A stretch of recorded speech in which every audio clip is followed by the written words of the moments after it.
না, বাণিজ্য উপদেষ্টা যাবেন, টিম নিয়ে যাবেন, এখনো ফাইনাল না। আপনারা যেগুলো দেখতেছেন, আমি দেখি সুন্দর সুন্দর গ্রাফটা দেখে আপনারা দেখাচ্ছেন বার কোড দিয়ে এগুলো তো এখন ইফেক্টিভ হয় না।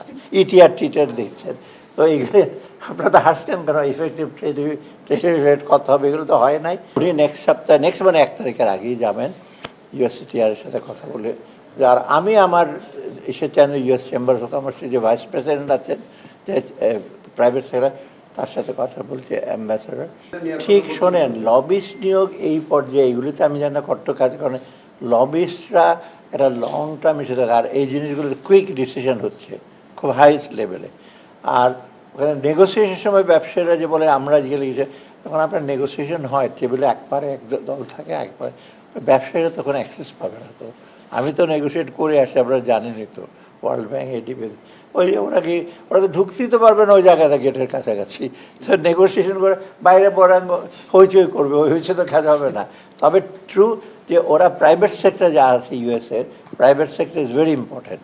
ওরা পলিটিশিয়ানদের সাথে যোগাযোগ, কিন্তু ওদের ব্যবসার প্রতিষ্ঠানে তাদের সাথে যোগাযোগ হচ্ছে। আমি ইউএস চেম্বার যে কমার্সের যে ভাইস, তার সাথে কথা বলছি, সে অলরেডি বলছে আমরা তো কথা বলছি, কারণ আমাদের একটা ভালো ইমপ্রেশন আছে, ইমেজ আছে ব্যবসাদের প্রতি। আপনি দেখবেন সম্প্রতি আমি শেভরনের কথাগুলো, আউটস্ট্যান্ডিং পেমেন্ট ছিল, মেট লাইফের ছিল, তারপর অ্যাক্সেলেটর এনার্জির কথাগুলো ছিল, তারপর আমরা আবার একটা লিটিগেশন ছিল। ওরা জানে, পলিটিশিয়ান, ওরা বলছে এগুলো আমরা সব জানি। আর আমি অলরেডি চিঠি পেয়েছি, কংগ্রেচুলেশন, যে ওরা যে ব্যবসার প্রতি তোমাদের বাংলাদেশের প্রতি ভালো পজিটিভ।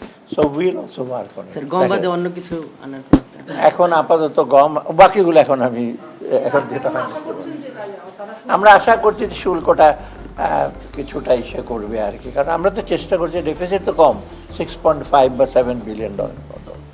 আর বাকি তো আমরা আনবো কিছু আমাদের অত্যাবশ্যক জিনিসপত্র, আর নেগোসিয়েশন হচ্ছে, যাচ্ছে কমার্স।